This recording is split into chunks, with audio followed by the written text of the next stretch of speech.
कुछ निहायती तकलीफ देने वाली खबरें यूक्रेन से आ रही हैं। दरअसल यूक्रेन के प्रेसिडेंट ज़ेलेंस्की ने भारत से इंटरनेशनल मंच पर मदद मांगी थी, लेकिन यूनाइटेड नेशन में भारत वोटिंग से बाहर रहा और भारत के इस रुख के चलते अब यूक्रेन के सैनिक और लोकल लोगों का बिहेवियर वहां मौजूद इंडियन स्टूडेंट्स को लेकर बदल रहा है। उनके साथ बदतमीजी करी जा रही है।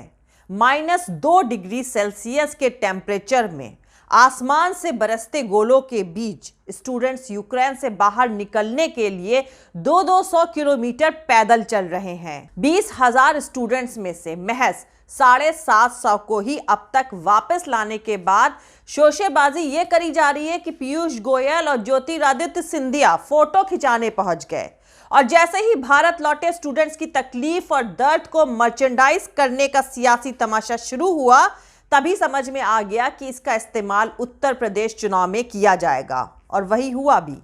साहेब ने यूक्रेन से लौट रहे स्टूडेंट्स का जिक्र करते हुए उन्हें भारत वापस लाने की वाहवाही खुद ही कर डाली।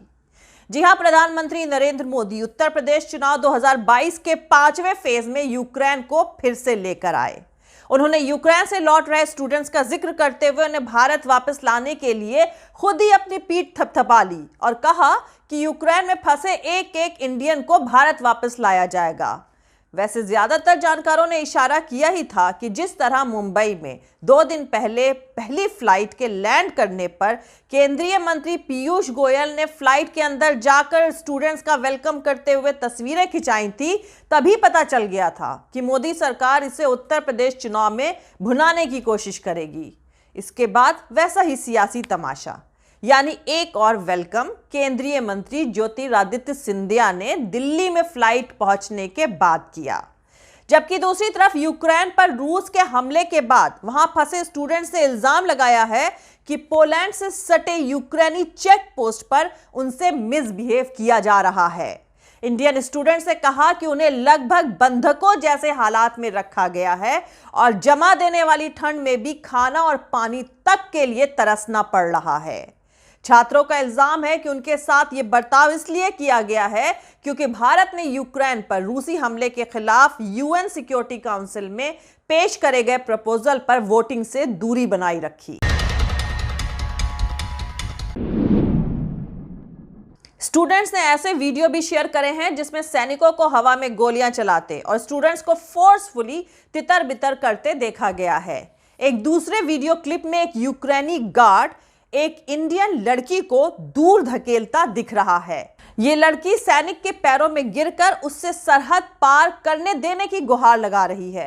कुछ स्टूडेंट्स का कहना है कि यूक्रेन के लोग भी अब उनके खिलाफ हो गए हैं। वहीं वायरल हो रहे एक और वीडियो में एक यूक्रेनी ऑफिसर स्टूडेंट्स को लात मारते हुए दिख रहा है, जबकि दूसरी तरफ प्रधानमंत्री नरेंद्र मोदी अपनी चुनावी रैली में यूक्रेन का जिक्र करते हुए स्टूडेंट्स की वापसी के लिए अपनी सरकार की तारीफ करने का सियासी तमाशा करते घूम रहे हैं। पर हकीकत यह है कि मोदी सरकार ने यूक्रेन से इंडियन स्टूडेंट्स को निकालने में 9 कीमती दिन बर्बाद कर दिए और अब अगर रोमानिया बॉर्डर पर बच्चों की पिटाई, उनसे बदसलूकी हो रही है तो इसका जिम्मेदार कौन है?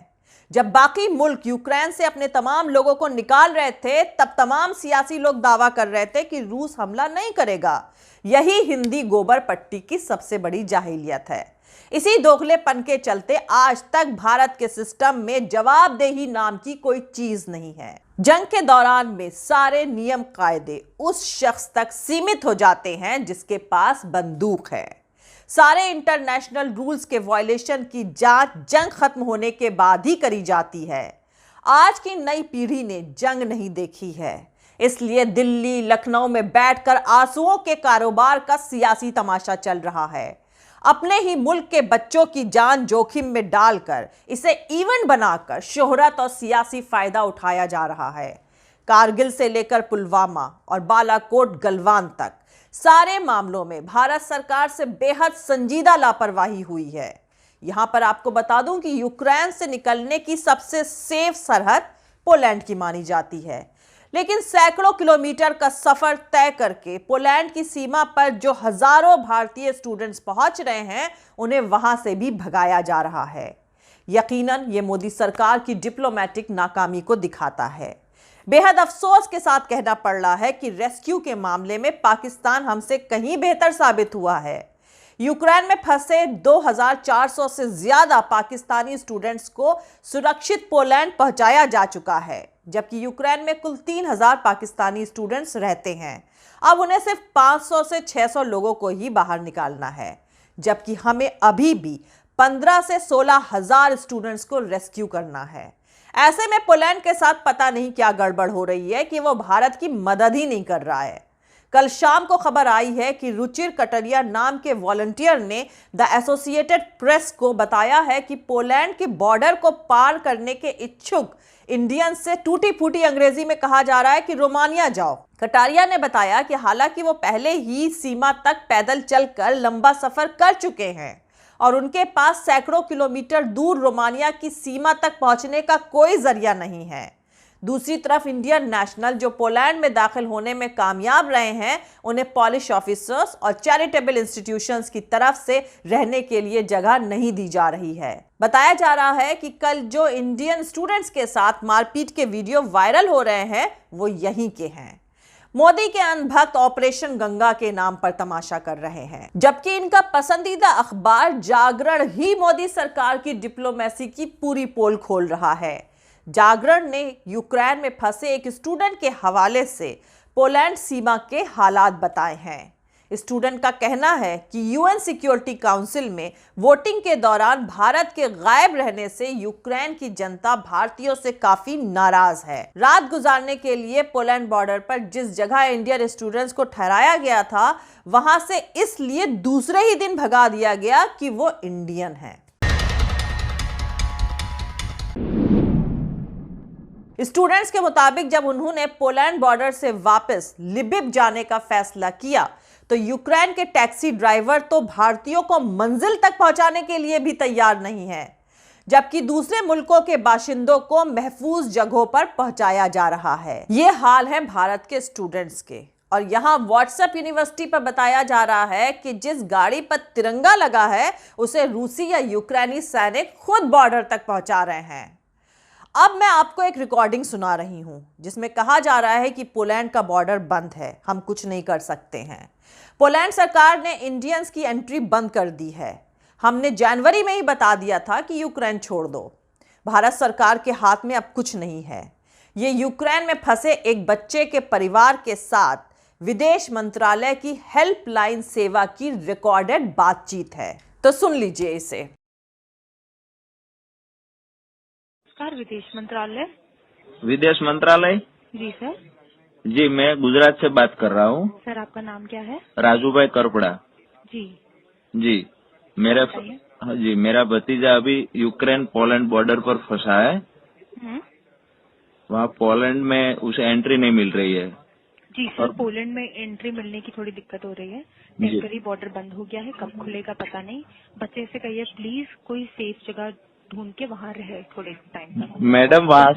मैडम वहाँ एम्बेसी ने ही बोला था उन्हें कि आप पोलैंड बॉर्डर पे चले जाइए। उस टाइम एम्बेसी ने बोला था, उस टाइम पे बॉर्डर खुला हुआ था, अभी बंद हो गया है। अभी तो 1200-1300 हमारे स्टूडेंट वहाँ रुके हैं। खाने पीने की कोई व्यवस्था वहाँ नहीं की गई है और पोलैंड वाले सभी और कंट्री वाले को यहाँ एंट्री मिल रही है पोलैंड में।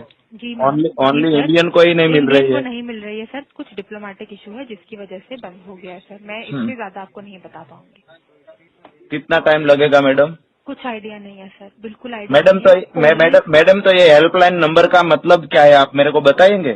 सर हेल्पलाइन हमारा फैमिली का मेंबर वहाँ फंस गया है। सर एक बात सुनिए, पोलैंड की सरकार ने ये डिसीजन लिया है कि हम भारतीयों को अंदर नहीं आने देंगे। दूसरी बात सर, भारत सरकार ने जनवरी के एंड में एडवाइजरी निकाली थी कि लोग आ जाए वापस, स्टूडेंट स्पेशली। ये बात क्या हुई मैडम? पहले तो जो भी बोला था, अभी तो ये हेल्पलाइन नंबर इसीलिए चालू किया है कि जो भी स्टूडेंट रुके फंसे स्टूडेंट, इसीलिए हेल्पलाइन नंबर स्टार्ट किया है ना। जनवरी में हमने बता दिया था, ये कहने के लिए हेल्पलाइन नंबर स्टार्ट किया है आपने। सर जनवरी में बता दिया था, जो आप कह रहे हैं आपके घर का बच्चा फंसा हुआ है, मैं उसी पे आपको बता रही हूँ। जनवरी में ही बता दिया था कि मतलब आप साफ साफ बोल दीजिए ना कि इंडियन एम्बेसी और इंडियन गवर्नमेंट को हेल्प करने के लिए तैयार नहीं है। साफ साफ क्यों नहीं बताते हो? अभी हमारे हाथ में कुछ नहीं है, बॉर्डर्स बंद हैं, भारतीयों को नहीं जाने दे रहे हैं। हमारे ऑफिस मतलब इंडियन गवर्नमेंट के हाथ में कुछ नहीं है। इंडियन गवर्नमेंट के हाथ में कुछ नहीं है, सारी बाहर की गवर्नमेंट। अब बोलिए मोदी मोदी, जय श्री राम और वोट बीजेपी को ही देते रहिएगा। जय हिंद, सत्यमेव जयते, अल्लाह हाफिज।